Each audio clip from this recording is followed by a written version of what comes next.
Para sa isang ama ay walang bundok ang hindi niya kayang akyatin para sa kapakanan ng kanyang anak.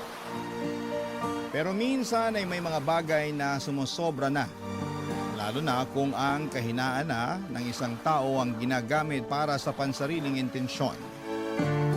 Ikaw, kabarangay at kapuso, ano ang isang bagay na ginawa ninyo ng iyong ama na hindi mo malilimutan? Dear Papa Dudut, magandang araw po sa inyo Papa Dudut. Lester na lamang po ang itawag ninyo sa akin. 37 years old na ako at isa akong collection agent o taga-kolekta ng bayad o utang ng mga kliyente namin sa isang kumpanya. Wala po ako sa isang lower middle class na pamilya. May 3 akong kapatid, nanay na ihaw vendor at tatay na nagpapasada ng jeep. Hindi ko alam kung paano na magic ng mga magulang ko ang buhay namin noon, pero napagtapos naman nila kaming magkakapatid kahit papaano. Nagtapos ako sa kursong tourism pero nahirapan akong makahanap ng trabaho dahil sa oversupply ng tourism graduates noong kapanahunan ko. Ilang taon din akong nabakante pagkatapos kong graduate hanggang sa naisipan kong maghanap na lamang ng ibang trabaho.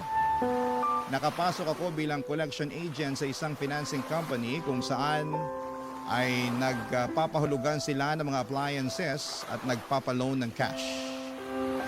Hindi ganong klase ng buhay ang inaasahan kong mararating ko, Papa Dudut. Matayog kasi ang mga pangarap ko noong bata pa lamang ako. Kaya ako nga po sinikap na makapagtapos dahil gusto kong magkaroon ng mas maayos na buhay sa pagtanda ko. Kaso nga lang ay hindi umayon sa akin ang kapalaran. Alam niyo po, noong nag-aaral pa lamang ako ay hindi naman sa pagbubuhat ng sariling bangko pero maganda ang status ko noon sa eskwelahan. Hindi ako academic achiever pero isa ako sa mga active sa school pagdating sa mga extracurricular activities. Varsity player ako sa eskwelahan namin noon at isa rin ako sa mga suki sa mga pageant. May tinatago rin naman kasi akong itsura kahit na papaano. Sa katunayan, Papa Dudut, ang turing nga sa akin noon ay campus crush. Yun ang dahilan kung bakit nabihag ko ang mailap na puso ng naging girlfriend ko na si Rina noong nasa college pa lamang kami.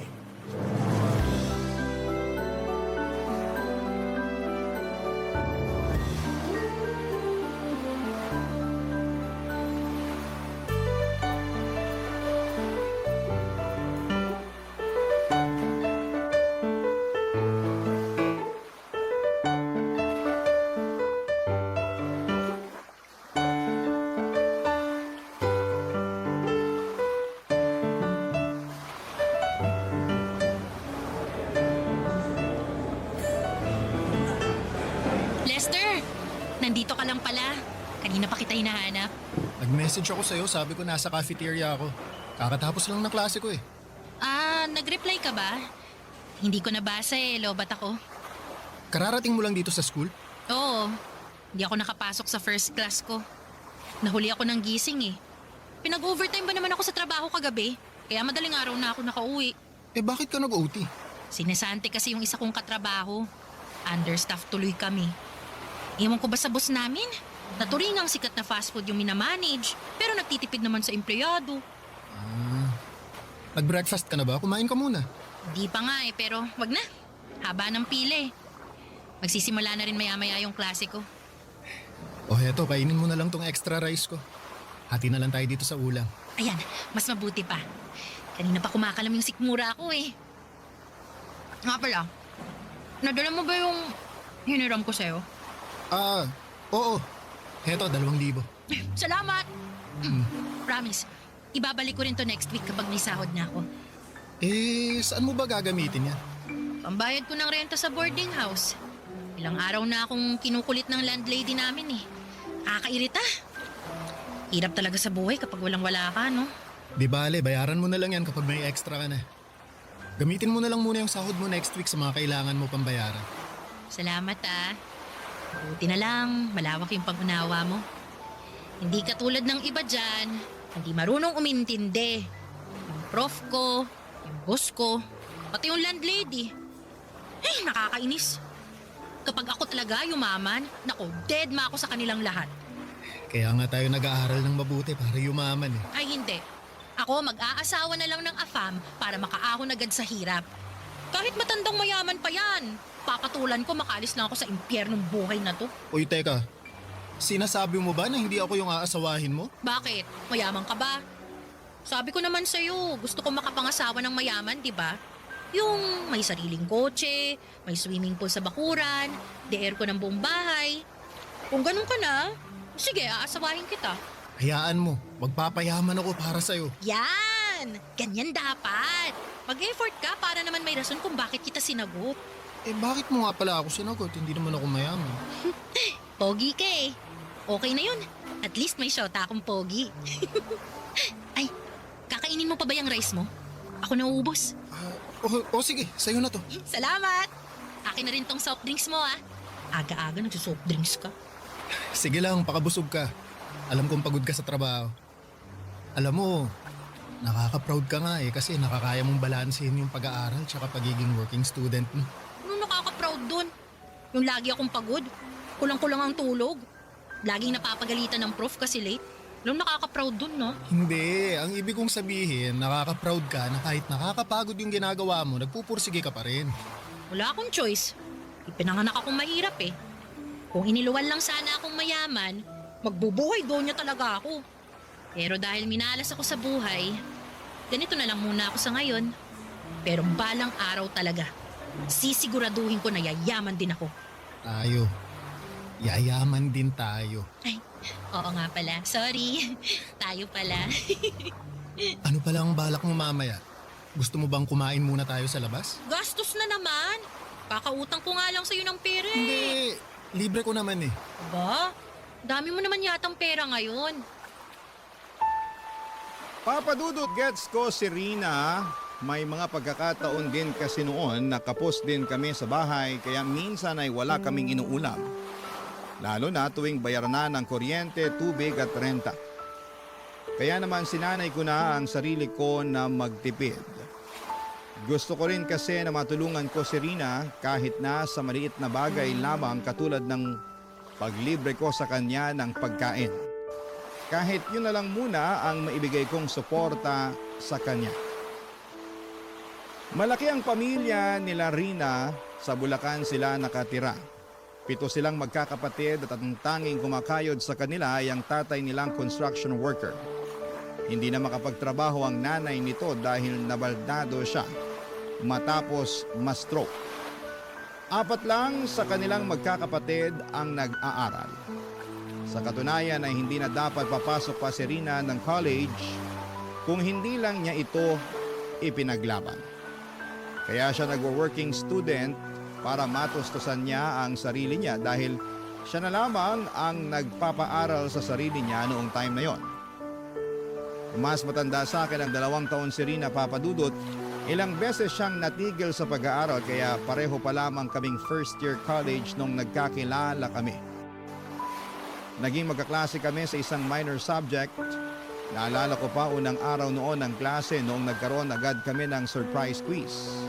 Late siyang dumating at walang dalang ballpen, walang dalang papel. Ako ang nag-provide noon sa kanya, Papa Dudut, dahil naaawa ako. Hanggang sa araw-araw na siyang tumatabi sa akin dahil ako na ang tagabigay sa kanya ng papel. Naging magkaibigan kami at kalaunan ay nagkaroon ng magandang ugnayan. Niligawan ko siya at bago natapos ang first semester ay naging kami, Papa Dudut. Tumagal ang relasyon namin hanggang 3rd year college. Pero bago pa man magsimula ang bagong school year, ay nagkaroon kami ng matinding problemang dalawa, Papa Dudut.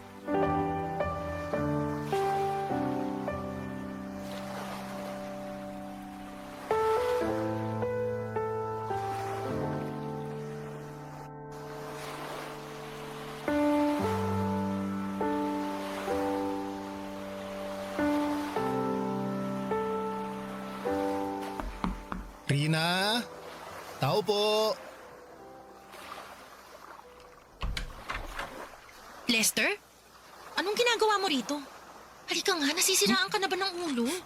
Teka, Saan mo ako dadalhin? Dito tayo sa tabi, baka makita ka ng tatay ko. Ay, anong ginagawa mo rito? Hindi ka nagre-reply sa mga text ko eh. Di ka rin sumasagot sa tawag. Nag-aalala kasi ako sa'yo. Ang OA mo naman. Di lang nakapag-reply, pupuntahan mo na ako agad dito sa Bulacan. Enrollment na kasi. Gusto ko sana nasabay na lang tayong mag-enroll. Mauna ka nang mag-enroll. Hindi pa ako makakaluwas ngayon. Eh bakit naman?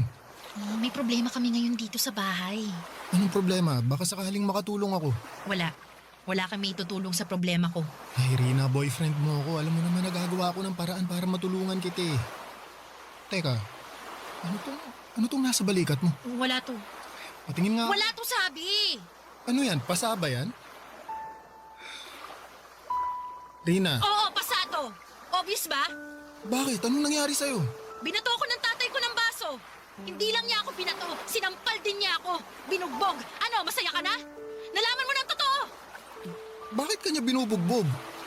Gusto mo bang magsumbong tayo sa barangay? Sira ulo ka ba? Ipapabarangay ko tatay ko? Eh bakit ka nga niya binugbog? May ginawa ka ba? Wala akong ginawa. Ikaw ang may ginawa. Pinuntis mo ko. Buntis ka? Oo. 2 buwan na. Teka, sandali. Paano? Kailangan ko pa bang i-explain sa'yo kung paano nabubuntis ang isang babae?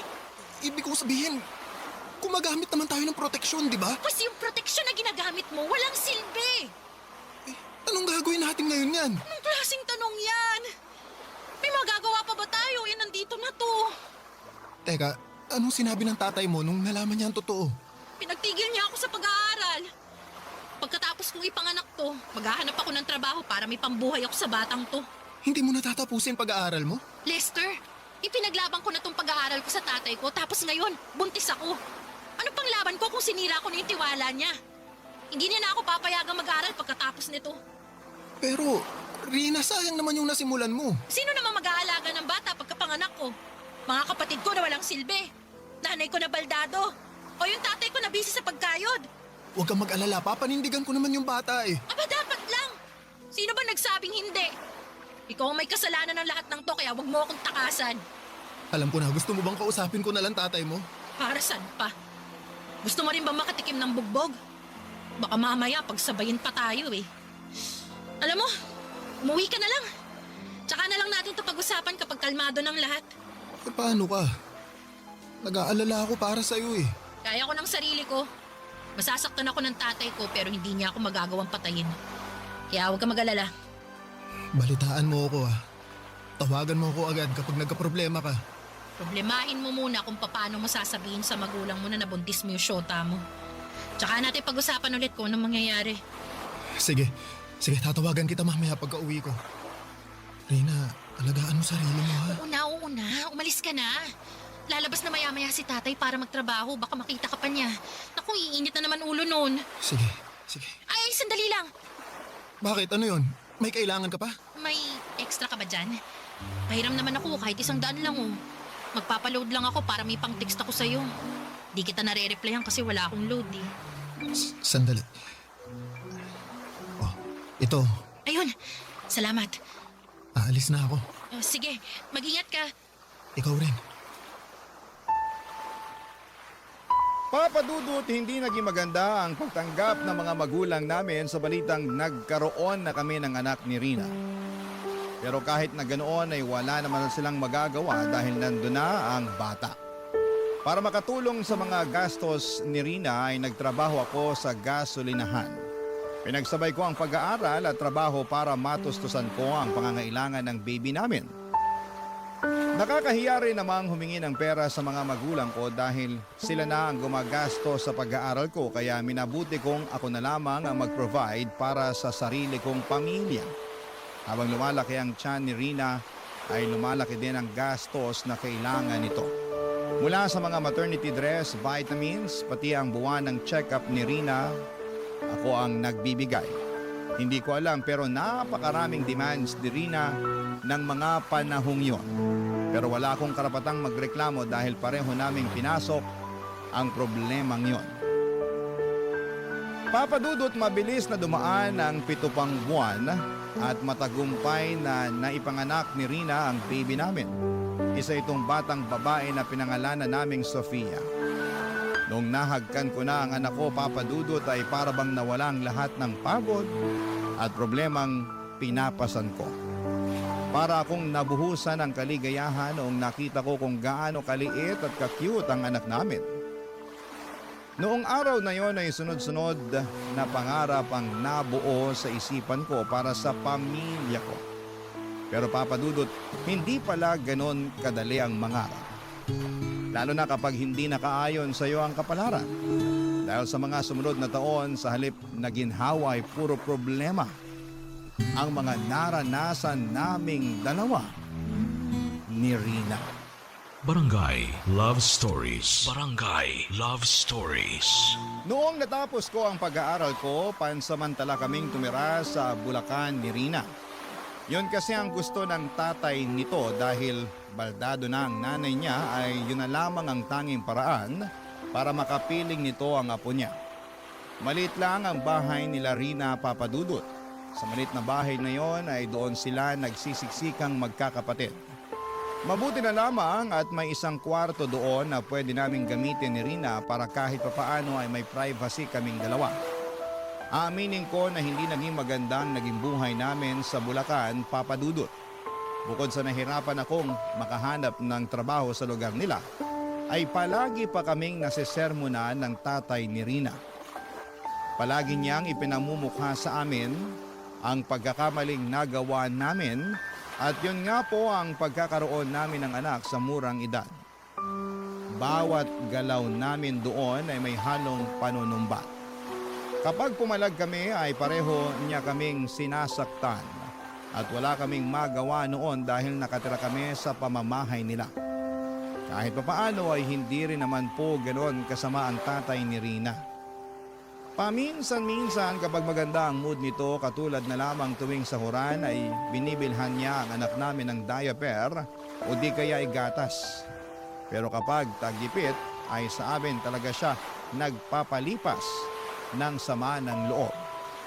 Habang wala pang nahahanap na maayos na mapagkakakitaan ay sumasama ako noon sa trabaho ng tatay ni Rina para umextra sa construction, samantalang si Rina naman ay nagbabahay-bahay para magtinda ng ukay. Doon kami kumukuha ng panggastos namin para kay baby. Kasabay ng paglaki ng anak namin ay mas lalo pa naming naramdaman ang kahirapan ng buhay, Papa Dudut.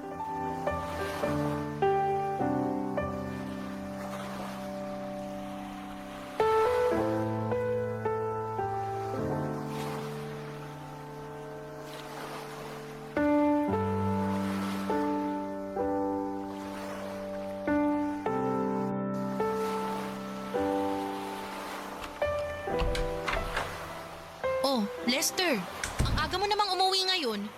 Nasaan si tatay? Nandun pa siya sa construction. Pinauwi na ako ng foreman namin, masama pakiramdam ko. Bakit? May sakit ka? Oo, medyo may sinat ako. Muntik na akong mahulog kanina mula sa pangalawang palapag nung nahilo ako. May sakit na nga ang anak natin. Pati ba naman ikaw magkakasakit din? Sayang naman yung kikitain mo sa construction ngayong araw. Basta ipapahinga ko lang to tapos babalik din ako agad sa site bukas. May makakain ba dyan? Wala na. Hindi naman namin alam na dito ka pala kakain eh. Bumili ka na lang ng tinapay sa labas. O sige, mamaya na lang ako kakain. Iidlip na lang muna ako rito. Nasaan pala si Sofia? Nagpapahinga na. Medyo nilalagnat pa rin. Pinainom mo ba siya ng gamot? Alam nga namang hindi. Anong tingin mo sa akin? Grabe, ang sungit naman. Nagtatanong lang. Wala kasing kwenta yung tanong mo. Eh, bakit sobrang init naman yata ng ulo mo ngayon? Sino bang hindi iinit ang ulo? Tingnan mo nga tong bahay. Sobrang gulo. Ang liit-liit na nga lang, ang dami pang kalat. Tapos ngayon nandito ka kasi ano, masama pakiramdam mo. Eh di mas lalo na namang nasira yung mood ko. Sayang yung isang araw sanang sasahurin mo. Babawi naman ako bukas eh. Mas gusto mo ba yung sige pa rin ako sa trabaho kahit na hindi maganda yung pakiramdam ko? Paano kapag nadisgrasya ako doon? Eh di mas malala yung problema natin kapag nagkataon. Tinatanong mo kung anong gusto ko? Hindi yun ang gusto ko, Lester. Hindi ganitong klase ng buhay ang gusto ko. Ano? Hanggang ganito na lang ba tayo? Halos 2 taon na yung lumipas simula nung nakapagtapos ka. Anong ginawa mo? Hanggang construction ka na lang ba? Anong silbi ng diploma mo na 4 na taon mong pinaghirapan? Asan na yung mayamang buhay na ipinangako mo sa akin? Tutuparin ko naman yan eh. Kailangan mo lang ng konting tiyaga, ha? Tuloy-tuloy pa rin naman ako sa paghahanap ng trabaho. Sadyang minamahalas lang talaga ako. Ang sabihin mo, hindi ka lang marunong dumiskarte. Paano ka pa makakapagtrabaho sa hospitality niyan? Kaya ka nga nag-tourism, di ba? Kasi may itsura ka. Hindi ba ang hanap nila sa mga ganyang klaseng trabaho yung magandang itsura? Tingnan mo nga itsura mo ngayon. Ang dugyot mo na nga tingnan, no? Pati sarili mo hindi mo na kayang alagaan. Siyempre, araw-araw akong babad sa initan. Palagi akong nagbubuhat ng buhangin at mga hollow blocks, madudumihan talaga ako. Iisipin ko pa ba itsura ko kaysa sa kapakanan natin? Hindi naman tayo mapapakain itong itsura ko eh. Ayoko na ng ganitong buhay. Araw-araw ko na lang pinoproblema kung paano pagkakasyahin yung pagkain natin. Palagi ko na lang tinitipid yung gatas ni Sofia.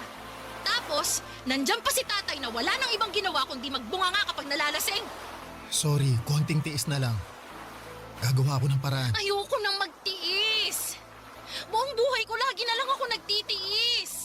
Kung ganun, bumalik na lang tayo sa Maynila kung gusto mo. Ano namang gagawin natin doon? Doon tayo kina nanay tumira. Mas maganda yung oportunidad doon, mas maraming trabaho.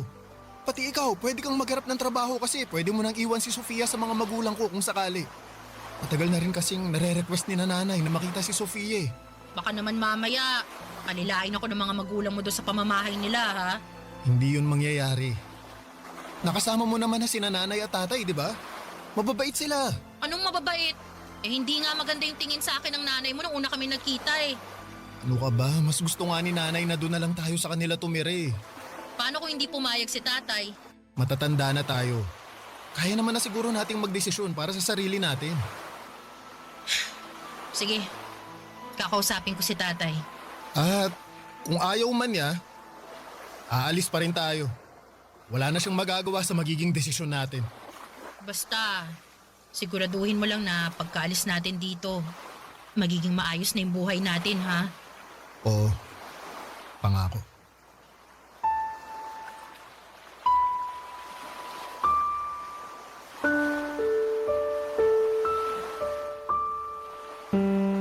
Katulad ng inaasahan ay hindi pumayag ang tatay ni Rina na umalis kami sa poder niya. Pero buo na noon ang desisyon namin kaya hindi rin niya kami napigilan.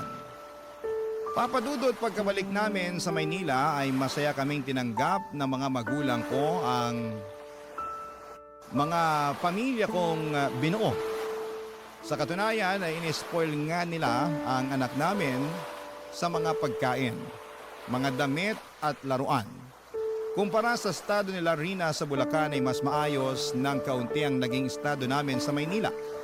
Nakahinga rin si Rina dahil sa wakas ay mas maluwag na ng kaunti ang bahay na tinutuluyan niya. Hindi niya kailangang mamroblema sa pagkain dahil sinananay na ang nagpo-provide noon para sa amin. Malaki ang naging tulong ng mga magulang ko para makapagsimula ulit kami ni Rina. Nagkaroon siya ng chance na ipagpatuloy ang pag-aaral niya. Kumuha siya ng kursong cookery sa TESDA samantalang ako naman dahil hirap pa rin makahanap ng trabaho at that time ay napilitan akong mag-apply bilang collection agent sa isang lending company para lamang makapagtrabaho. Noong natapos ni Rina ang kurso niya sa TESDA ay nakapasok siya bilang pastry cook sa isang maliit na restaurant sa amin. 3 taon din kaming nagstay sa bahay ng mga magulang ko. Noong nagkaroon kami ng sapat na ipon ay saka kami bumukod.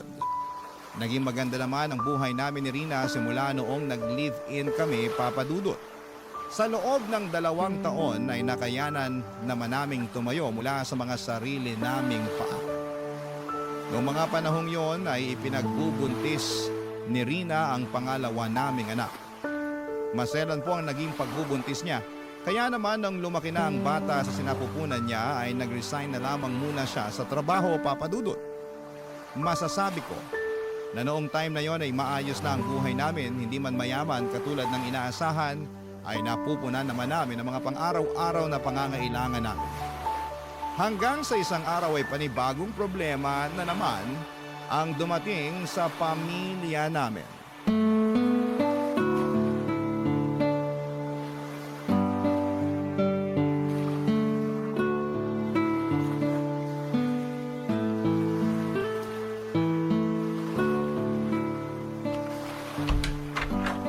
O Rina, nakauwi na pala kayo. Kumusta yung check-up ni Sofia sa ospital? May sakit si Sofia. Anong sakit niya? Meron daw siyang sakit sa puso. Ano yun? May problema siya sa puso? May butas daw sa puso niya. Hindi ko alam kung saang parte yung tinutukoy ng doktor eh. Hindi ko na napakinggan yung ibang sinabi niya. Umiikot na yung mundo ko kanina nung nalaman kong may problema ang puso ng anak ko. Basta, ang sabi, naghahalo daw yung oxygen tsaka kung ano man. Basta ganun. Anong ganun? Hindi mo man lang ba klinaro sa doktor kung anong sakit ng anak natin? Paano ko ikaklaro eh? Umiiyak na nga ako. Katatapos ko lang mga anak, Lester. Hindi ko na alam kung anong pinaggagawa ko doon. Kung bakit kasi ako pa yung inutusan mong magpa-check up eh. Mas inuna mo pa yung trabaho mo kaysa sa anak mo. Sabihin mo sa akin kung sinong doktor ang tumingin sa kanya. Babalik ako doon bukas. Basta may butas yung puso ng anak natin, yun ang klaro. Kaya pala lagi siyang hinihingal at madaling mapagod kapag naglalaro. Pero bakit ngayon lang nila nalamang may butas pala yung puso ni Sofia? Bakit hindi nila na-detect yun nung baby pa lang siya? Ewan ko. Hindi naman tayo madalas magpa-check up noon eh. O baka bobo lang talaga yung doktor na tumingin sa kanya dati, ewan ko. Eh ano raw gagawin? Paano natin maaayos yung sakit niya? Kailangan daw niya magpa-opera sa lalong madaling panahon. Eh di po-opera natin siya bago pa lumala yung sakit niya. Naririnig mo ba yung sinasabi mo? Saan tayo kukuha ng pampa-opera? Alam mo ba kung gaano kamahal ang open heart surgery? Open heart surgery? Oo! Hindi mo alam kung ano yon? I-search mo na lang online. Sawa na akong mag-explain sa'yo. Dami mong tanong. Basta ang kailangan natin ngayon, may ipa-opera si Sofia dahil may butas sa puso niya. Ang problema, wala tayong pera. Saan tayo huhugot ng pampa-opera niyan? Susubukan kong humiram ng pera kina nanay. At sa mga kapatid ko. Hindi lang sana ako tumigil sa trabaho. May ipon na dapat tayo ngayon eh. Tapos, sumabay pa tong pangalawang anak natin. Bakit ngayon pa nagsabay to kung kailang katatapos lang natin gumastos? Diyos ko, saan na tayo kukuha ng pera niyan? Rina, huwag kang mag-alala. Gagawa ako ng paraan. Huwag mag-alala. Kapag ba sinabi mo yung mga katagang yan, mawawala na lang yung pag-aalala ko. Gumawa ka ng paraan para hindi ako mag-alala. Susubukan kong mag-loan sa pinagtatrabahuhan ko. Lalapit din ako sa mga politiko. Baka sakaling may maibigay silang kunting tulong sa atin. Makakabuo ka ba ng kalahating milyon? Kalahating milyon? Ganun kamahal yung operasyon. Yun daw yung kailangan nating ihanda. Pero depende pa sa procedure. Pwede pang tumas yung gastos. Ano ba to? Hindi na tayo nawala ng problema. Ano? Suko ka na? Ganito ba yung buhay na ibibigay mo sa amin? Kailan ko matitikman yung yaman na ipinangako mo sa akin noon? Gagawa ako ng paraan. Magtiwala ka lang sa Ay akin. naku, lagi na lang ganyan. Lahat naman ginagawa ko para sa atin eh. Hindi naman ako nagkukulang. Hindi ka nga nagkulang. Hindi ka rin naman sumapat. Ay, ang malas naman ng buhay na to. Ipinanganak ka na nga mahirap. Kung kailan paangat na, tsaka hihilahin ulit sa kahirapan. Ano bang kasalanan ko? Bakit kailangan ko mamuhay ng ganito? Wala ka namang ginawang mali eh. Malalampasan din natin to. Basta magtiwala ka lang. Pagod na akong magtiwala. Ayoko na umasa. Baka alis na nga. Rina, saan ka pupunta? Magpapahangin lang sa labas. Kailangan kong huminga. Ikaw na munang bahala dyan. Kung saan-saan ako lumapit para makahingi ng tulong, Papa Dudut. Mabuo lamang ang perang gagamitin para sa operasyon ni Sofia. Mula sa mga kamag-anak, kaibigan, politiko at mga organisasyon. Lahat sila ay nilapitan ko na. Mapalad ako dahil nag-abot naman sila ng tulong kahit papaano. Nakapagbenta na rin ako ng ilang gamit. Lahat ng itinatago kong yaman ay nailabas ko na. Nakapag-loan na rin ako sa iba't ibang lending companies, pero kahit na anong gawin ko, ay hindi ko pa rin nabubuo ang kalahating milyon na kinakailangan para sa operasyon ng anak ko. Halos mabaliw na ako noon sa kakaisip kung saan ako huhugot ng pera. Hindi ako makatulog sa gabi at hindi rin ako makapag-focus sa trabaho dahil sa mga pinagdadaanan naming problema. Araw-araw akong pinipressure ni Rina sa puntong wala na akong maisagot sa mga katanungan niya. Kung pwede lang sanang isang lako ang kaluluwa ko ay gagawin ko yon, Papa Dudut, para lamang sa anak ko. Pumasok na nga rin sa isipan ko noon ang mga hold up ng bangko. Pero naisip ko na kapag ginawa ko yon ay baka mas lalo lamang akong karmahin sa gagawin ko. Ayoko rin naman na manggagaling sa nakaw ang pagpapagamot ko sa anak ko. Nung wala nang mahintay pa si Rina, Papa Dudut, siya na mismo ang gumawa ng paraan para masolusyonan ang problema namin. Pero Papa Dudut, hindi ako makapaniwala sa naisip nitong remedyo para lamang mabuo ang perang kinakailangan namin noon para sa anak namin. Barangay Love Stories. Barangay Love Stories. Sa buong buhay namin ni Rina bilang magpartner ay lagi ako ang gumagawa ng paraan para ma-resolve ang mga dumarating na problema sa buhay namin.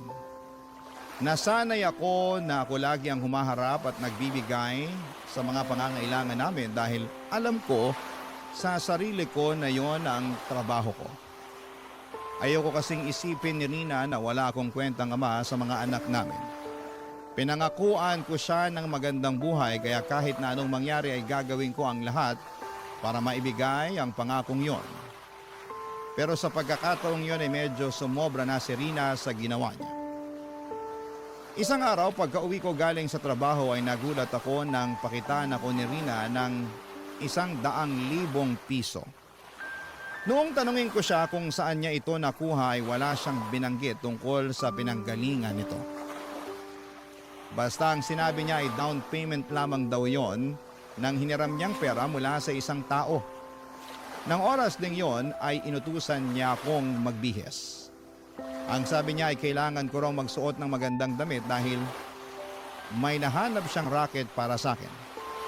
Wala siyang binanggit kung ano ito basta ang sabi niya ay kailangan ko raw puntahan ang isang address para makuha ko ng buo ang perang hiniram niya.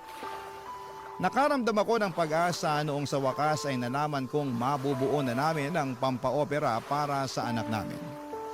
Kaya kahit walang kasiguraduhan kung saan ako pupunta, ay agad akong nagbihis at nagpunta sa address na tinutukoy ni Rina. Sa isang sikat na condominium building ako dinala ng address na ibinigay ni Rina. Noong nagpakilala ko sa lobby ng naturang lugar ay agad nila akong pinapasok sa kwarto ng isang boy. Kabado man sa racket na nahanap ni Rina ay matapang kong hinarap ang taong tinutukoy niya, Papa Dudut.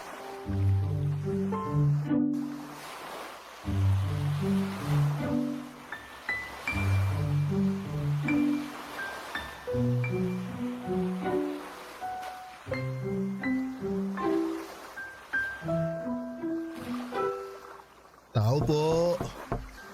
Sandali lang. Yes? Magandang gabi po. Ikaw po ba si Boy? Ako nga. Ikaw si Lester, yung pinadala ni Rina? Ako nga po. May trabaho raw po kayo para sa akin?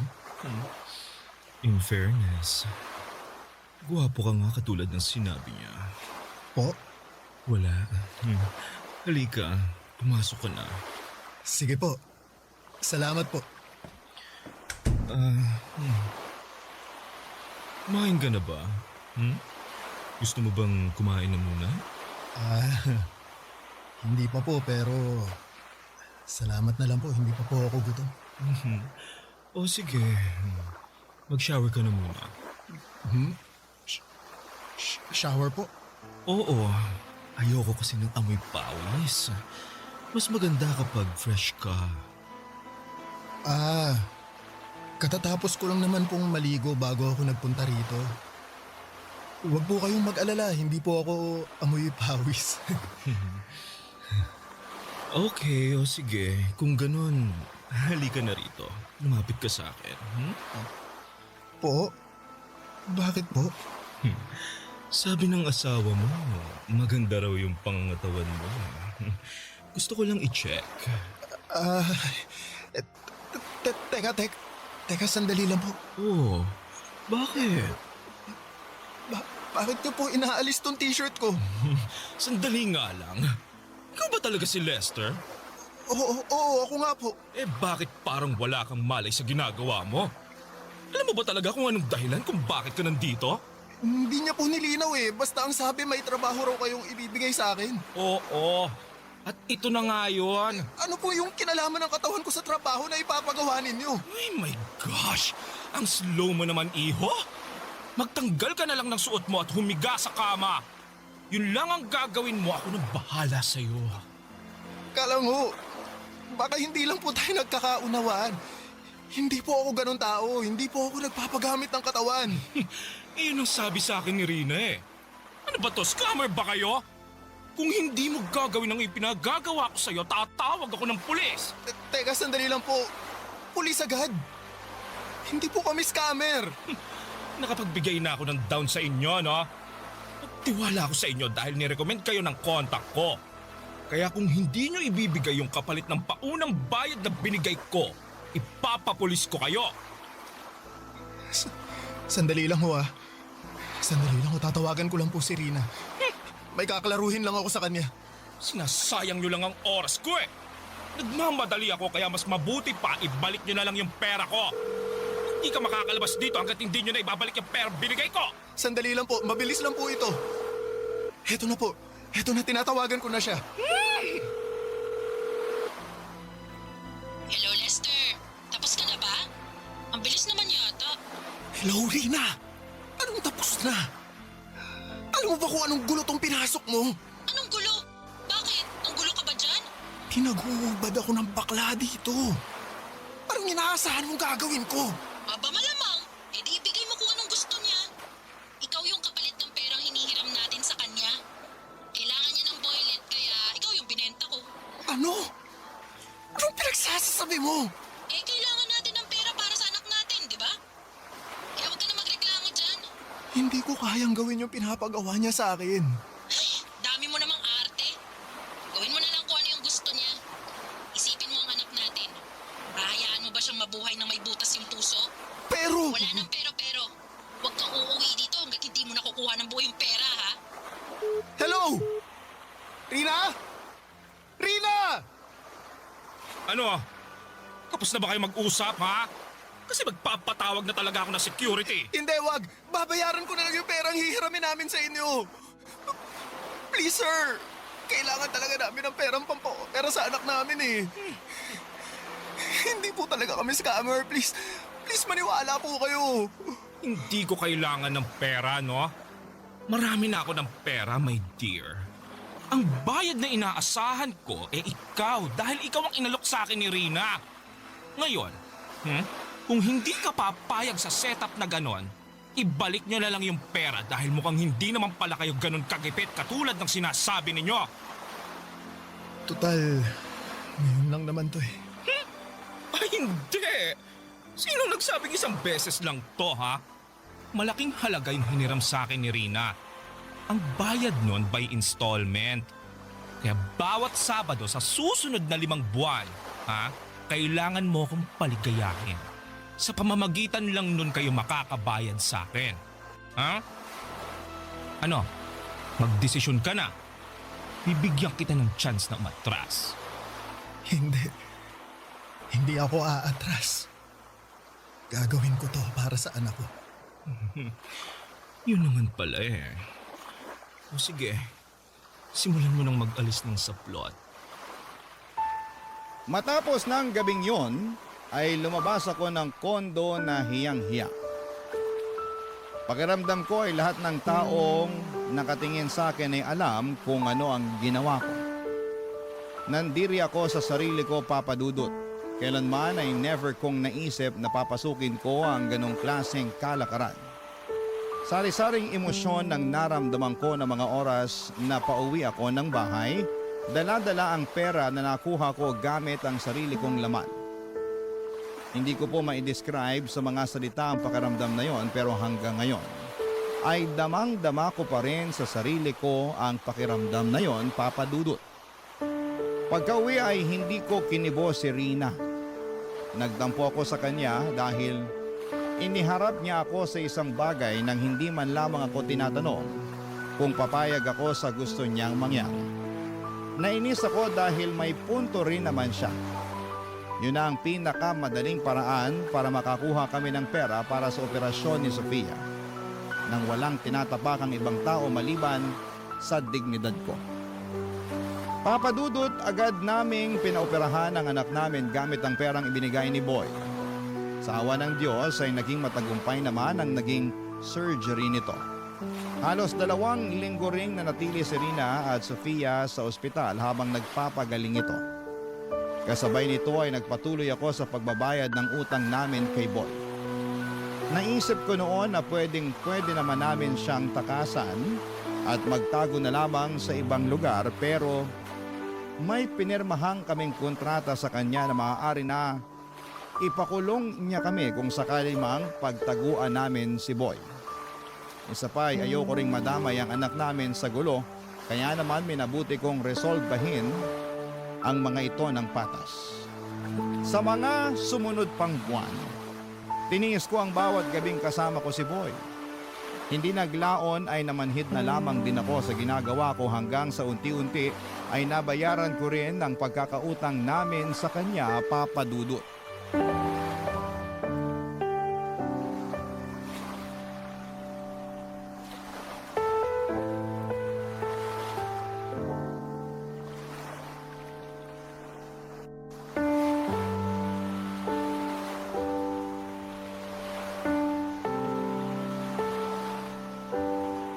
Salamat po. Salamat din sa tulong.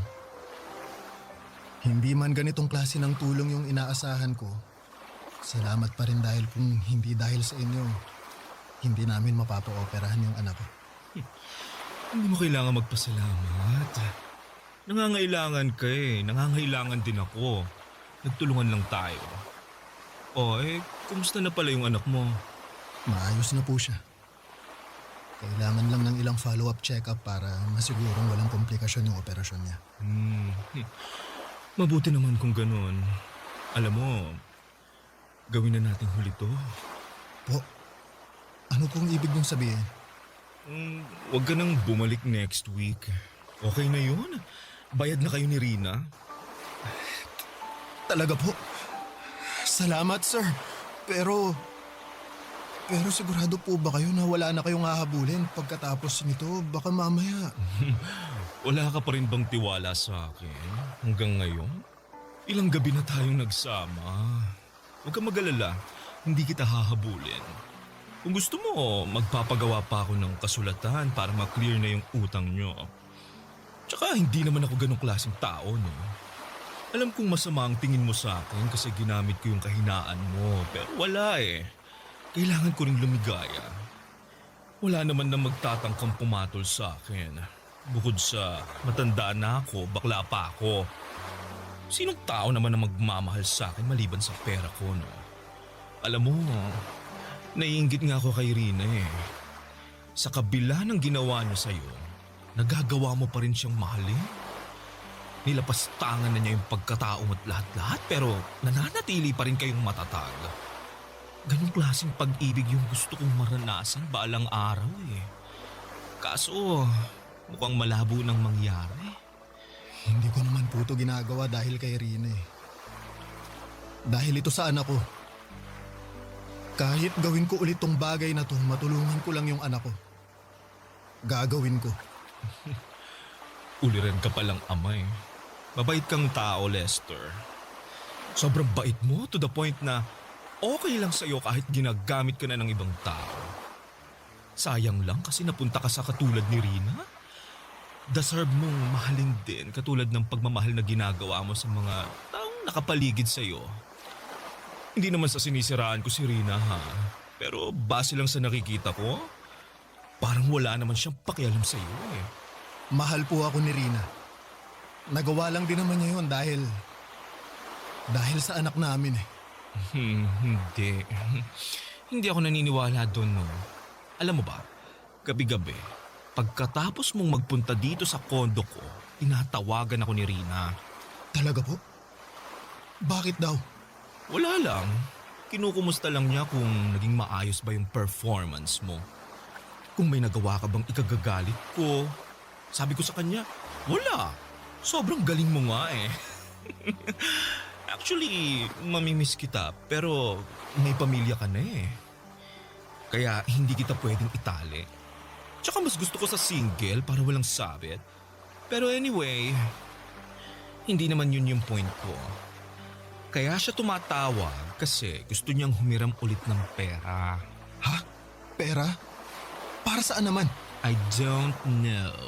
May kailangan pa ba kayong bayaran sa ospital? Wala na po. Kaya ko nang bayaran yung mga gamot ng anak namin. Sinisimulan ko nang bayaran yung ibang mga utang ko eh. Well, yun ang sabi niya sa akin. Gusto niyang humiram ulit ng pera at syempre, ikaw ulit ang pambayad. Kaso hinindihan ko na siya eh. Bukod sa naawa na ako sa'yo, may nahanap na akong kapalit mo kaya pinapalaya na kita. Maraming salamat po, sir. You're welcome. Advice ko lang sa'yo ha, mag-isip-isip ka. Katulad ng sinabi ko, deserve mong magkaroon ng babaeng mamahalin at irerespeto ka. Hindi katulad ni Rina na ang tingin sa'yo, isang pambayad utang. Papadudot, nagkaroon ako ng realization ng gabing yon.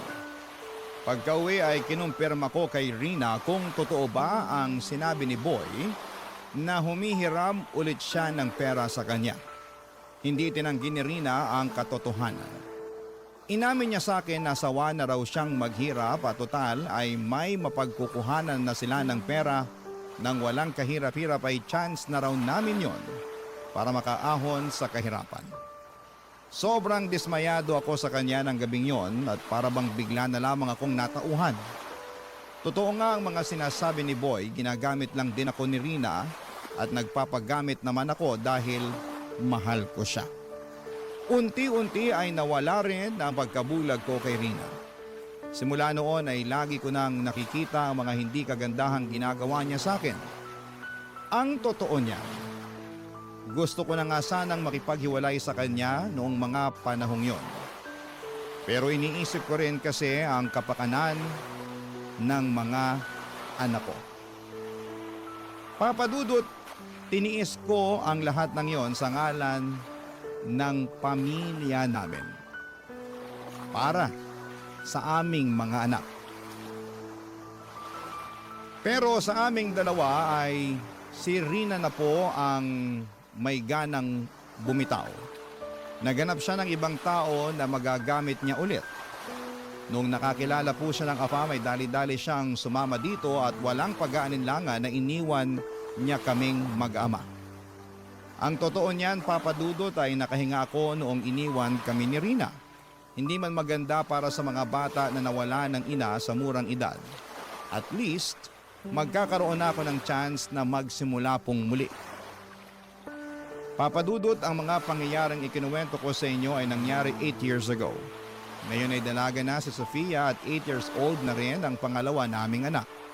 3 taon ang lumipas simula nung iniwan kami ni Rina ay nakahanap ako ng babaeng nagmahal sa akin ng buo at totoo. Nagpakasal kaming dalawa at siya na ang tumayong bagong ina nila Sofia. Ngayon ay may isa na kaming anak at masasabi kong masaya. At kontento na ako sa buhay namin sa ngayon kahit na hindi ko nakamit ang yaman na pinapangarap ko. Ito na po ang wakas ng aking kwento at masasabi ko na hindi man sa pinansyal na aspeto ay mayaman ako sa pagmamahal. Ang inyong forever kapuso at kabarangay, Lester.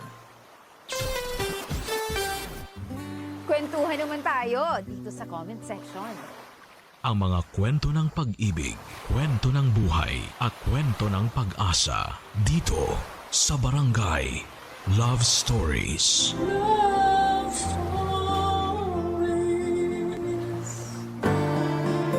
Biyayang magkaroon ng isang tao na handang manatili sa iyong tabi gaano man kalakas ang unos ng buhay na iyong pinagdaraanan. Sila rin ang nandyan sa oras na sumibol ang bagong kinabukasan. Ikaw, kabarangay, meron ka bang kaagapay sa buhay na ito? Dear Papa Dudut, good day po sa inyo at sa mga nakikinig ng Barangay Love Stories, tawagin niyo na lamang po ako sa pangalang Minerva. Isang teacher na nagtuturo sa isang pampublikong paaralan dito sa Valenzuela. 40 anyos na ako ngayong taon at kahit na abala ako sa aking trabaho, ay nakakahanap pa rin ako ng oras para makinig ng inyong programa, Papa Dudut. Paborito ko kasi ang mga istorya na tinatampok ninyo. Lalong-lalo na ang tungkol sa pag-ibig. Ako man at ang aking asawa na si Danilo ay meron ding istorya na aming pag-iibigan na gusto kong ibahagi sa inyong programa. Hindi rin kasi yon naging madali. Kaya nga umaasa ako na kapupulutan po ito ng aral, inspirasyon at kilig ng mga kabarangay natin. Magsisimula ang lahat noong kami ay nasa kolehiyo pa lamang. Education ang kurso na kinuha ko, samantalang business related naman ang kay Danilo. Noong mga panahong yon, 1 linggo na kaming magkasintahan nang isinama ko siya sa bahay namin para ipakilala sa nanay Salve at tatay Hinerko. Kaso'y hindi naging maganda ang una nilang pagkikita, Papa Dudut.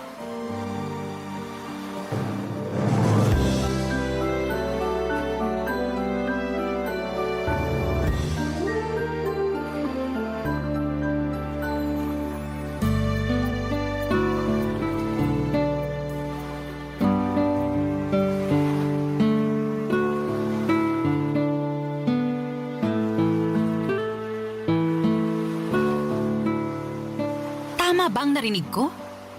Nobyo mo na ang lalaking to? Opo, Nay.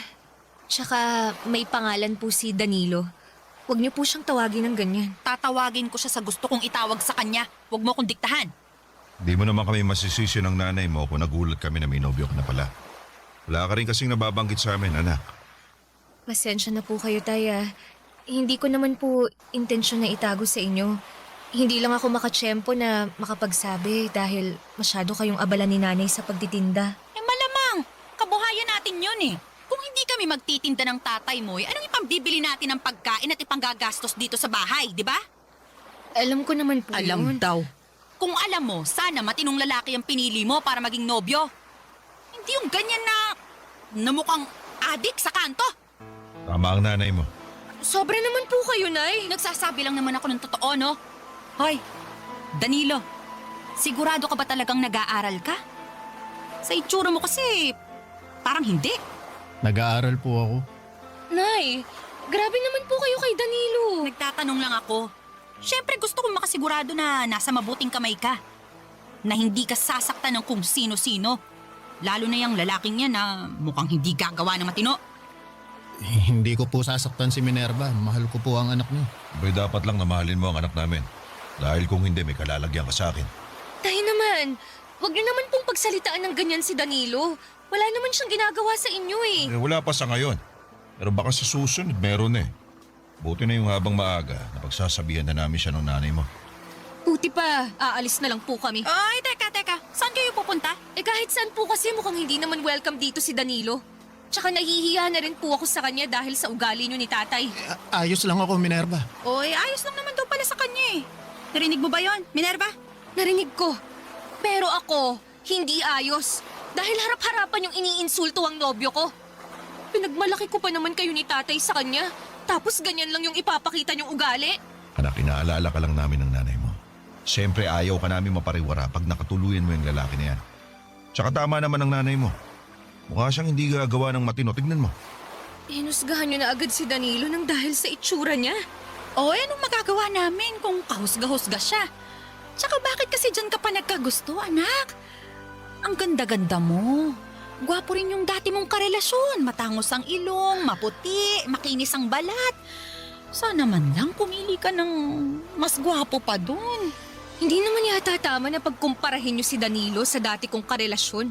Sumusobra na kayo ah. Kami pa talagang sumusobra. Huminahon ka lang, Minerva. Paano ko hihinahon? Grabe na yung pang-iinsulto nila sa'yo. Hindi ka ba nasasaktan? O kita mo na, ako rin. Nasasaktan at mas doble yung sakit na nararamdaman ko kasi mga magulang ko pa talaga ang nanlalait sa'yo. Kung ayaw mo na malait namin yung nobyo mo, mabuti pa huwag mo na yun isama rito sa pamamahay natin. Ay, tama ang tatay mo. Ayoko na ulit makita ang pagmumukha niyan, ha? Nasisira lang ang araw ko.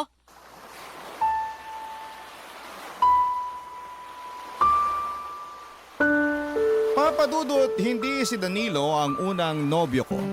Meron pang isa na nauna sa kanya na nilarawan nga ni nanay na mas nakakalamang daw pagdating sa itsura.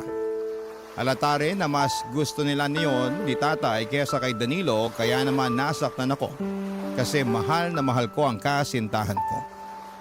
Sa paningin ko si Danilo ang pinakagwapo at pinakamakisig. Bukod doon ay napakabuti rin ng kalooban niya.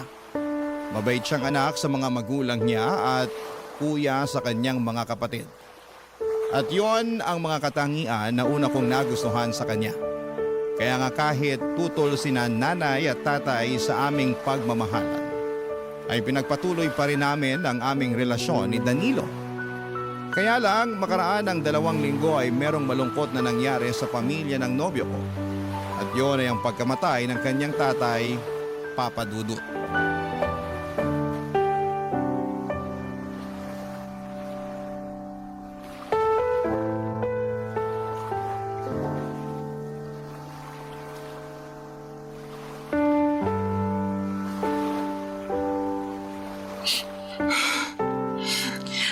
Ang sakit-sakit mawala ng tatay.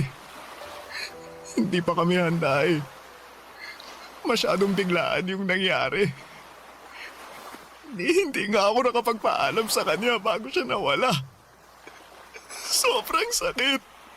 Para ako mamamatay. Iiyak mo lang, Danilo. Andito lang ako para damayan ka. Maraming salamat, Minerva.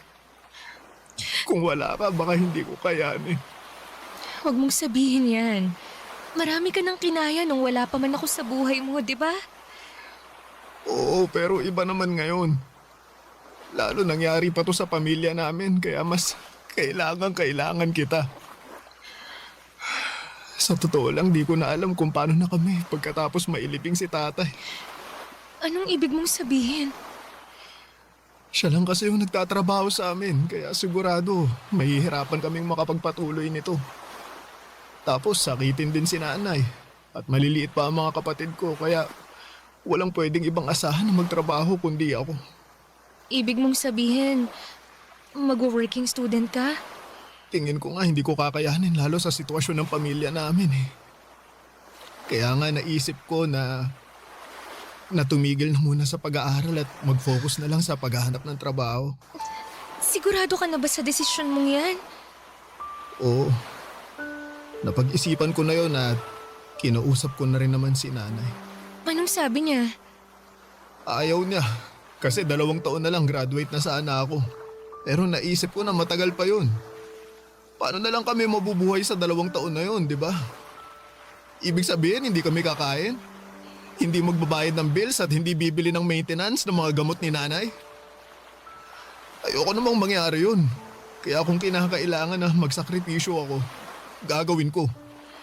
Naiintindihan ko naman ang sitwasyon. Hindi ko lang napigilang manghinayang kasi pangarap nating makapagtapos ng sabay, di ba? Tapos, iba pa rin kapag may diploma kang hawak. Kumbaga, mas maraming malalaki at magagandang oportunidad ang darating sa'yo. Oo nga, pero wala akong choice eh. Mahirap lang din ang mga kamag-anak namin kaya di namin sila pwedeng asahan na tumulong sa amin sa lahat ng pagkakataon. Sa bagay. Kaya, pasensya ka na kung biglaan yung desisyon ko ha. Huwag kang humingi ng pasensya.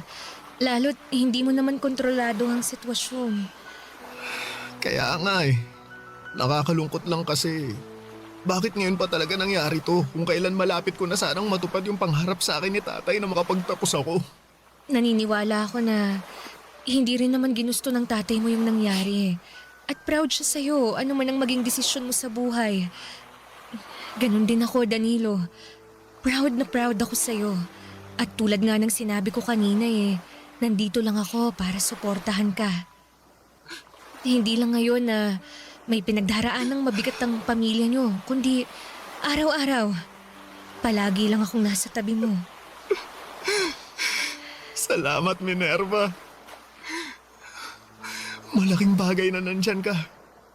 Mas kaya ko kasi nandyan ka. Oo naman, kasama mo ko. Kakayanin natin to. Papadudot, dahil sa ang tatay lamang ni Danilo ang nagtatrabaho sa kanila ay masasabi ko na napilay talaga ang kanilang pamilya.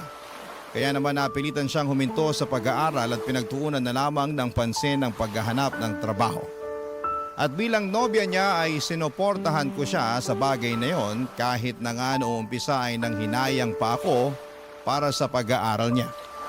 Hindi nagtagal, Papadudot, ay nakapasok bilang helper si Danilo sa isang pabrika sa lugar namin. Pero 6 na buwan lamang siya doon nang magdesisyon siyang subukang mag-apply sa call center. Ako ang kasama niya sa kanyang mga interview at pangunahing taga-suporta niya. At sa awa ng Panginoon, nakapasa siya at natanggap bilang isang agent. Papadudot, proud ako kay Danilo sa ipinakita niyang determinasyon at hindi pagsuko sa buhay. Barangay Love Stories. Barangay Love Stories. Papadudot, kahit na nagtatrabaho na si Danilo noon at mas naging abala na nga sa bagong mundo na pinasok niya, ay hindi pa rin niya napapabayaan ang aming relasyon. Marami kasing magkasintahan noon na naghihiwalay lalo na kapag hindi balanse ng tama ang kanilang mga ginagawa. Pero ibahin ninyo si Danilo, Papadudot, dahil sinabi niya sa akin na kasama ako at ang relasyon namin sa priority niya. Sa katunayan, tuwing day off niya ay pumupunta siya sa bahay para samahan akong mag-aral at gumawa ng mga projects para sa aming klase. Kahit na ayaw na sana siyang papuntahin doon ni nanay at tatay, sa uli wala naman silang nagawa. Malaki ang pasasalamat ko sa suporta na binibigay niya sa akin. Minomotivate rin niya ako na tapusin ang aking pag-aaral. Dahil pangarap namin yon ng mga magulang ko. Kaya nga mas lalong lumalim ang pagmamahal ko para sa aking nobyo, Papadudot.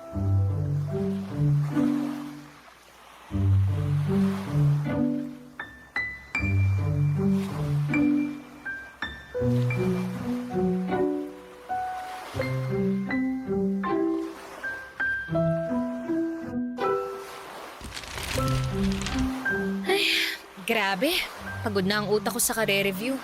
Pwede bang kumain muna tayo? May biko sa ref, luto ni nanay. Gusto mo ba? O sige, sakto. Gutom na rin ako. Kuha ako, sandali lang ha. Tubig. Gusto mo rin? Oo, salamat. Walang anuman. Wait mo ako dyan ha. Sigurado akong magugustuhan mo tong biko ni nanay. Specialty niya to eh.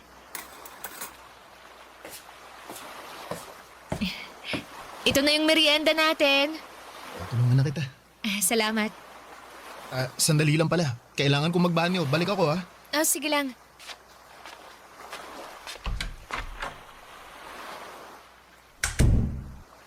Oh, dahan-dahan, Hiner, ha? Baka matalisod ka niyan eh. Ewan ko na lang sa'yo. Dadahan-dahan naman ako eh. Masakit lang talaga tong tagiliran ko. Nay, tay, andyan na po pala kayo. Tulungan mo nga kami rito ng tatay mo. Kanina ko pa inaakay, nabibigatan na ako. Sige po. Tay, kapit kayo sa akin, ha? Salamat, anak. Upo muna po tayo para makapagpahinga kayo. Sige. Salamat. Sandal na rin tong likod ko. Kanina pa sumasakit eh. Kanina pa rin sumasakit ang likod ko sa'yo, Hiner. Pasensya ka na. Kung kaya ko lang yung sarili ko, di sana di na ako nagpatulong sa'yo, di ba? Huwag na po kayong mag-away. Hindi kami nag-aaway, anak. Oo. nandito na po pala kayo, Nay, Tay. Oh, anong ginagawa ng lalaking to dito? Nay, pinapunta ko po rito si Danilo para tulungan akong mag-review. Ah, bakit? Hindi ka ba marunong mag-review mag-isa? Bakit kailangan mo pang tulong niya? Tapos nakuha mo pa talagang pakainin at painumin niyang lalaki na yan. Nay naman. Ganitong napapagod ako at nai-stress na nangyayari tapos sumabay ka pa talaga, Minerva. Kabilin-bilinan namin sa'yo na wag mo nang isasama yung nobyo mo dito sa pamamahay natin. Pero sige ka pa rin. Wala naman pong ginagawang masama si Danilo. Pasensya ka na sa nanay ko ha. Pagod lang siya. Hindi, ayos lang. Naiintindihan ko naman. Ay, naku naman talaga. Ganyan na ba mga kabataan ngayon? Hirap niyong pagsabihan. Wala naman po kaming ginagawang masama. Salve, hayaan mo na sila. Kesa naman sa bahay ng nobya niya tumambay ang anak mo. Gusto mo ba yun? Siyempre ayoko. O kaya nga manahimik ka na dyan. Ingay-ingay mo, kitang masama na nga pakiramdam ko. Ano po bang nangyari? Kumusta ang check-up ni tatay? O ayun na nga. Kumpirmado na may sakit sa bato tong tatay mo. At ayon sa resulta ng mga test niya, malala na raw. Kinakailangan na nga niya mag-dialysis eh. Di ba ang mahal nun? Saan tayo kukuha ng pera pang pagamot sa kanya? Ganun po ba? Grabe naman. Grabe talaga. Kaya halos mapanot na ako sa kaiisip kanino lalapit. Pero saka na yan. Gusto ko munang matulog. Pagod na rin tong tatay mo. Doon na muna kami sa kwarto. Buti pa, tulungan mo na lang ako para maalalayan ng tatay mo. Sige po, Nay. Tay, tulungan ko na po kayo. Teka, hindi pa nga nag-iinit puwet ko sa pagkakaupo, tatayo na naman tayo. Huwag ka nang magreklamo dyan. Mas maigi nang nandun tayo sa higaan. Sige na nga, para makahiga na rin ako.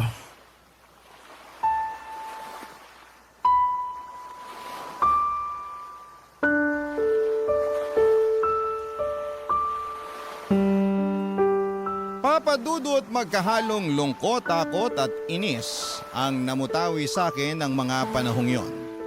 Lungkot at takot para sa kondisyon ng tatay ko at inis dahil sa asal niya sa nobyo ko.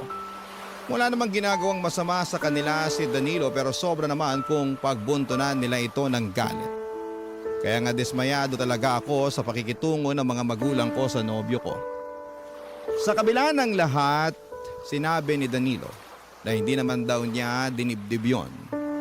Sa katunayan ay nag-alala rin po siya ng husto sa kondisyon ng tatay ko. At habang tumatagal ang mga araw ay lumalala ang sakit ni tatay kaya naman nahirapan ang aming pamilya sa mga sunod-sunod na mga gastusin, Papa Dudut.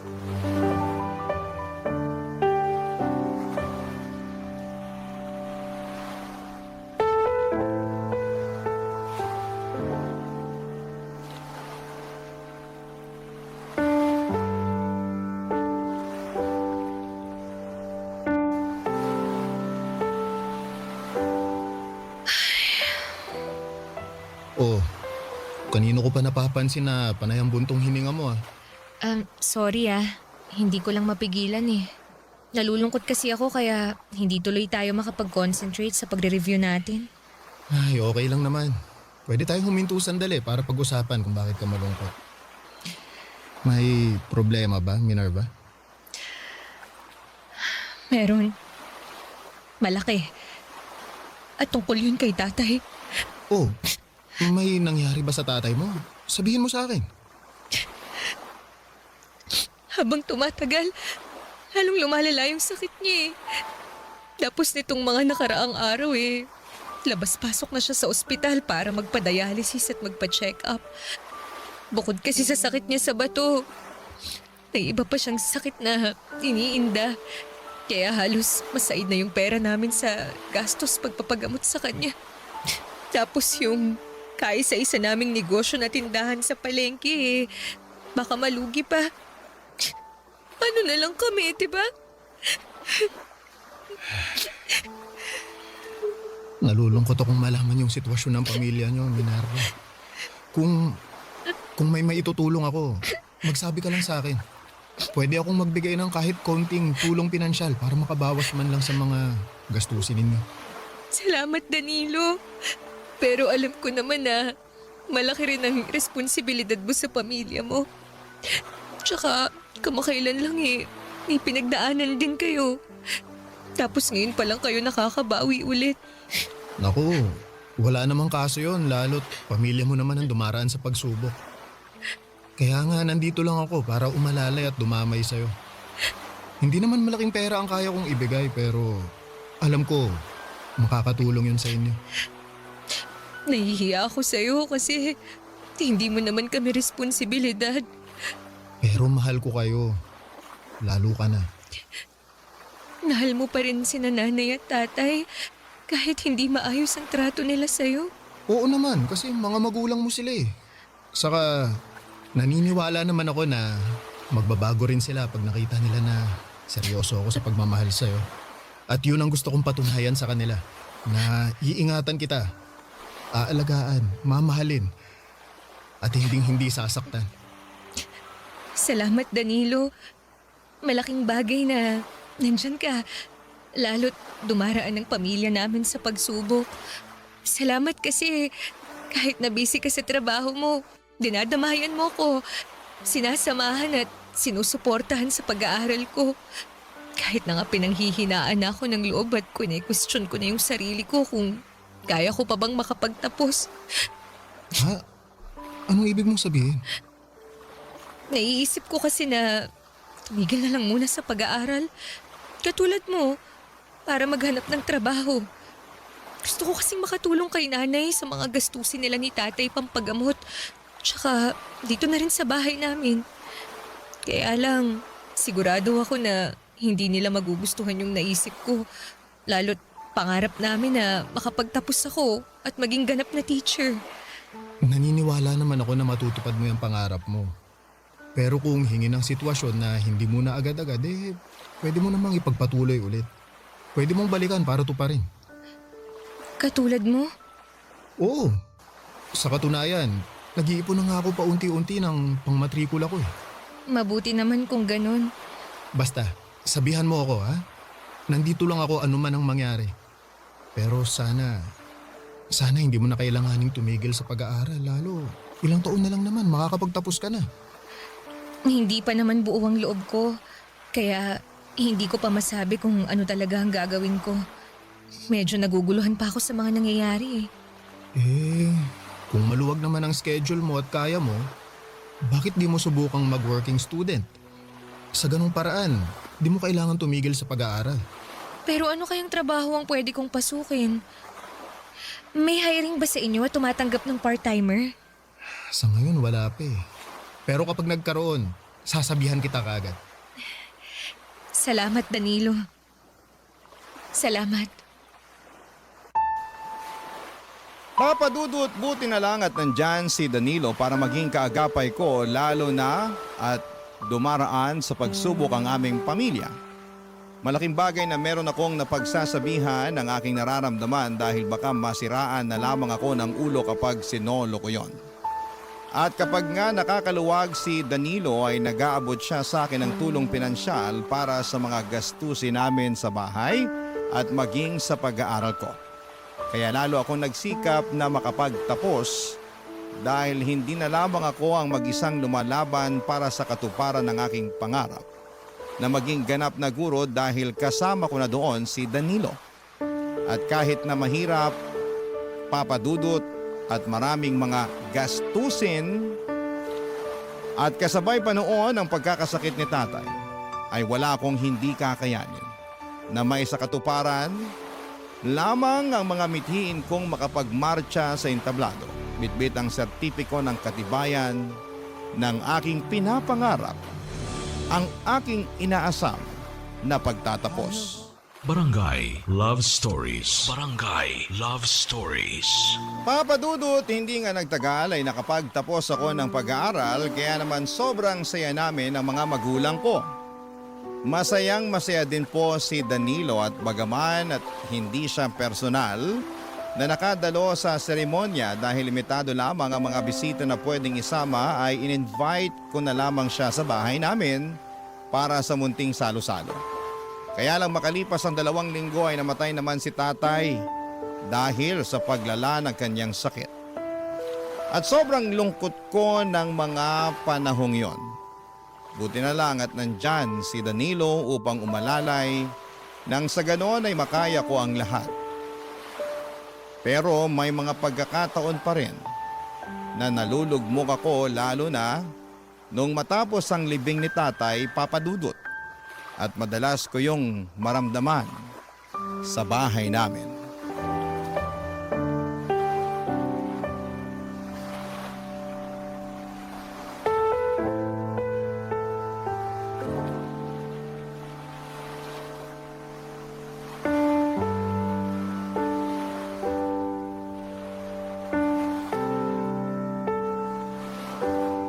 Nay, ano pong ginagawa niyo sa mga gamit at damit ni tatay? Hindi ba halata? Eh di nililigpit ko. Kaya nga kinuha ko tong mga nakatambak na karton sa tindahan. Kasi dito ko planong ilagay ang mga damit at gamit ng tatay mo. Namimiss ko po si tatay. Lalo na yung mga damit at gamit niya. Ako rin. At bilang asawa, masakit sa akin na gawin ang bagay na to. Pero kailangan. Baka lalo tayong hindi makausad kapag nakikita pa rin natin ang mga damit at gamit niya na nandito sa kwarto. Pero hindi naman po ibig sabihin nun na kakalimutan na natin si tatay, di ba? Hindi ko pa po kasi kaya eh. Sino bang nagsabi sa'yo na kalilimutan natin siya? Siyempre hindi. Pero kagaya nga ng sinabi ko kanina kailangan nating umusad. Hindi naman pwedeng huminto ang buhay natin lahat dahil nawala ang tatay mo. Lalong-lalo ka na, Minerva. Ano pong ibig niyong sabihin? Ngayon nawala na ang tatay mo. Siguro naman naisip mo na yung mga responsibilidad na nakaatang sa balikat mo. Isa na nga dun yung maging ganap na guro ka. Para naman kahit nasa kabilang buhay na ang tatay mo mabigyan mo pa rin siya ng karangalan. Kailan mo ba planong kumuha ng lisensya? Tungkol po sa bagay na yan, ang totoo, wala pa po akong plano. Ha? Paano wala ka pang plano? Kamamatay lang po kasi ni tatay. Hindi ko pa po kayang mag-focus sa pagre-review kasi nagluluksa pa po ako. Kasasabi ko lang na hindi pwedeng huminto ang buhay natin ang dahil lang sa pagkamatay ng tatay mo. Tapos lilinyahan mo ako ng ganyan? Ano na lang ang sasabihin sa'yo ng tatay mo sa kabilang buhay? Sige nga. Kabilin-bilinan pa naman niya na gusto kanyang maging lisensyadong guro kahit nawala na siya. Tapos sasabihin mo sa akin na hindi mo pa kaya? Nay naman Naku, wag mo nga akong artihan ng ganyan, Minerva. Hindi po ako nag-iinarte. Pero sana, wag niyo naman po akong i-pressure. Ipe-pressure kita hanggang maisip mo na hindi ka pwedeng tatamad-tamad lalo't wala na ang tatay mo. Kung hindi ka magiging lisensyadong guro, anong plano mong gawin sa buhay mo, Aber?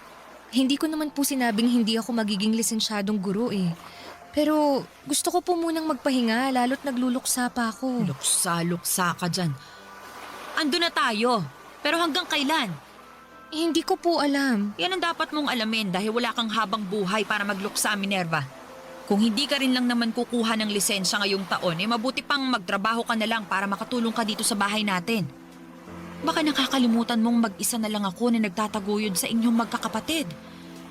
Ay, baka hindi ko kayanin at ako naman ang bumigay at magkasakit. Sige ka. Alam ko naman po yun. At hindi ko rin naman kayo pababayaan eh. Pero sana, bigyan niyo muna ako ng panahon na... Paulit-ulit tayo eh. Hirap kasi sa inyong mga kabataan, may hina ang loob. Madamdamin, kaya kaunting bagay, kaunting kibot dinidibdib. Huwag ganon, Minerva, ha? Gayahin niyo kami. Kasi kahit na nagluluksa kami, kahit na malungkot ang buhay, nagpapatuloy pa rin kami. Umuusad kahit na mahirap, kasi mas lalo kaming walang mapapala kung magpapakain kami sa kalungkutan. Ay naku, wala akong matatapos kung dadaldal lang ako sa'yo rito eh. Buti pa, tulungan mo na lang ako rito para magkaroon ka naman ng pakinabang. Papadudot, sa totoo lang, lalong bumigat ang pakiramdam ko sa pag-uusap naming yon ni nanay.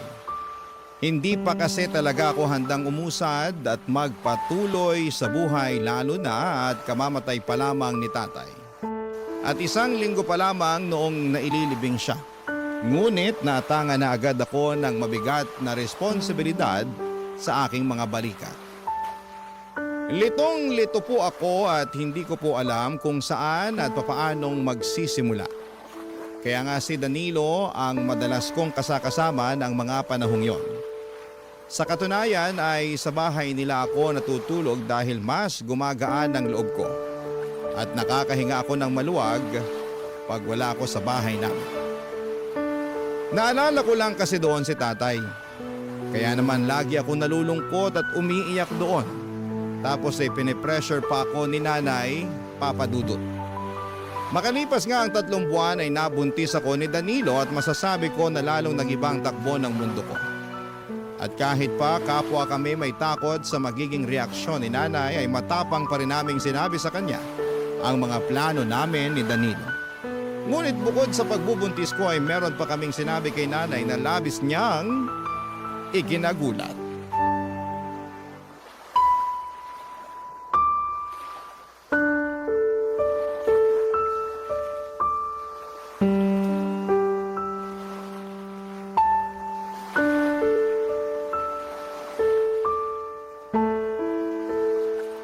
Anong sinabi nyo? Kasal? Kayo ang magpapakasal? Opo, Nay. At bakit?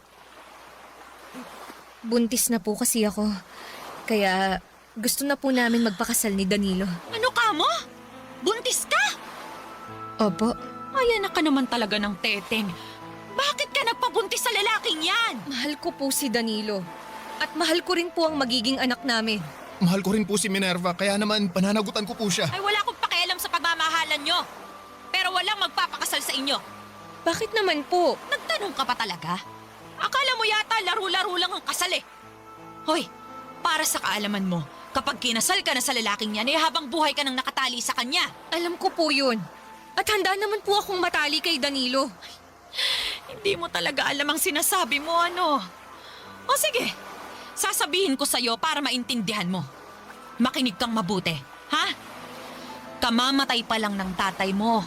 Kagagraduate mo lang din, tapos nagpabuntis ka na agad at sa Danilo pa na yan. Hindi ka pa nga nagiging lisensyadong guro, tapos gusto mo lang pala maging nanay? Eh sana hindi ka na lang namin pinag-aaral ng tatay mo. Sana hindi ka na lang namin ginastusan kung wala rin pala kaming mapapalang tulong sa'yo pagdating ng araw. Ano po bang klaseng tulong ang gusto niyong gawin ko? Eh hindi naman ako naging rebeldeng anak sa inyo ni tatay ah. Tsaka hindi naman po porke magpapakasal na kami ni Danilo. Eh kalilimutan ko na ang responsibilidad ko sa pamilya natin. Lalo na yung pangarap ko na maging lisensyadong guro. Tutuparin ko pa rin naman po yun kapag nakapanganak na ako. Akala mo ganun kadali ang sinasabi mo? Pwes hindi, Minerva. Dahil sa oras na maging nanay ka na, sa anak mo na iikot ang buhay mo. Kagaya ko. Wala na akong panahon sa sarili ko dahil nakatuon lang ang isip ko sa kung paano namin kayo bubuhayin ng tatay nyo. Pero hindi po ba ganun naman ang mga magulang?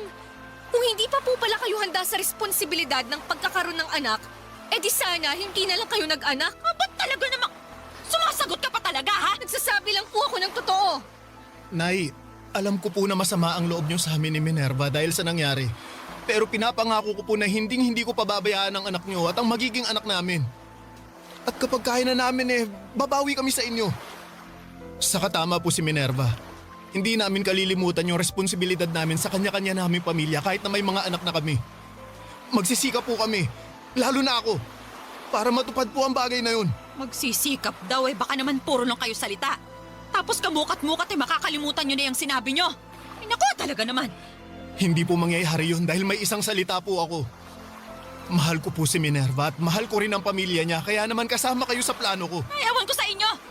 Hindi ko naman hinihingi na buhayin nyo ko, ganito, ganyan. Ang gusto ko lang, tulungan nyo ko. Lalo ka na, Minerva. Sana bago ka mag-asawa at magkaanak may maayos ka na ring buhay para hindi kawawa yung magiging anak nyo ni Danilo. Kaya nga magsisikap po kami ni Danilo, Nay. Lalo ngayon na magkakaanak na kami. Bahala kayo sa buhay nyo. Magpakasal kayo kung gusto nyo. Wala na akong pakialam. Basta wag na wag kang lalapit sa akin, Minerva, ha? Habang umiiyak at magsasabi na nagsisisi ka na nag-asawa ka ng maaga at nagkaanak dahil sa hirap ng buhay.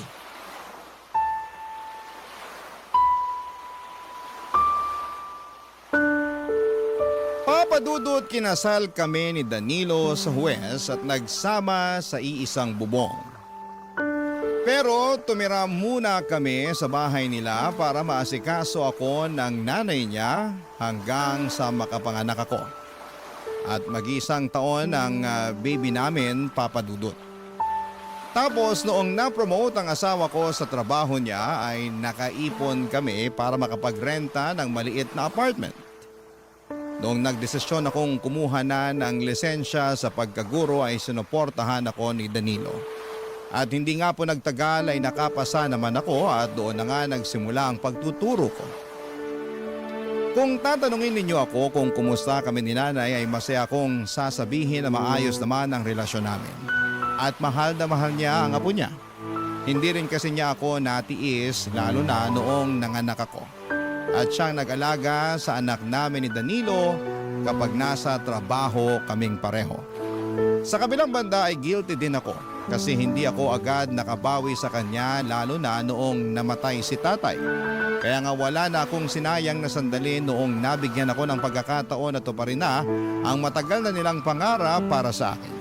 At habang tinutupad ko yon ay malaki ang pasasalamat ko sa aking asawa na nanatili sa aking tabi at naniwala sa kakayahan ko.